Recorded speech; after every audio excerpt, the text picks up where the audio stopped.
আজকে important topics নিয়ে আলোচনা ডাইরেক্ট অবজেক্ট এবং ইনডাইরেক্ট অবজেক্ট। অ্যাকশন ভার্বকে যদি আপনারা কি দিয়ে প্রশ্ন করেন তবে যে উত্তরটি পাবেন সেটি হবে ডাইরেক্ট অবজেক্ট, এবং কাকে বা কার জন্য দিয়ে যদি প্রশ্ন করেন তবে যে উত্তরটি পাবেন সেটি হবে ইনডাইরেক্ট অবজেক্ট। যেমন হি গেভ মি আ বুক, সে আমাকে একটি বই দিয়েছিল। তো দেখেন এখানে অ্যাকশন ভার্ব হচ্ছে গেভ। গেভকে যদি আপনারা কি দিয়ে প্রশ্ন করেন অর্থাৎ কি দিয়েছিল, আ বুক একটি বই, তবে এখানে আ বুক হচ্ছে ডাইরেক্ট অবজেক্ট।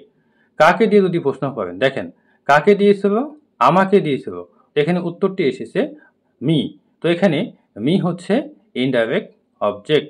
আরেকটি উদাহরণ দিচ্ছি, my father bot a shirt for me, আমার পিতা আমার জন্য একটি শার্ট ক্রয় করেছিল। তো দেখেন এখানে অ্যাকশন ভার্ব হচ্ছে বট। বটকে যদি আপনারা কি দিয়ে প্রশ্ন করেন অর্থাৎ কি ক্রয় করেছিল, আ শার্ট একটি শার্ট, দেখেন এখানে আ শার্ট হচ্ছে ডাইরেক্ট অবজেক্ট। কার জন্য ক্রয় করেছিল, আমার জন্য, অর্থাৎ মি হচ্ছে এখানে ইনডাইরেক্ট অবজেক্ট। Thank you.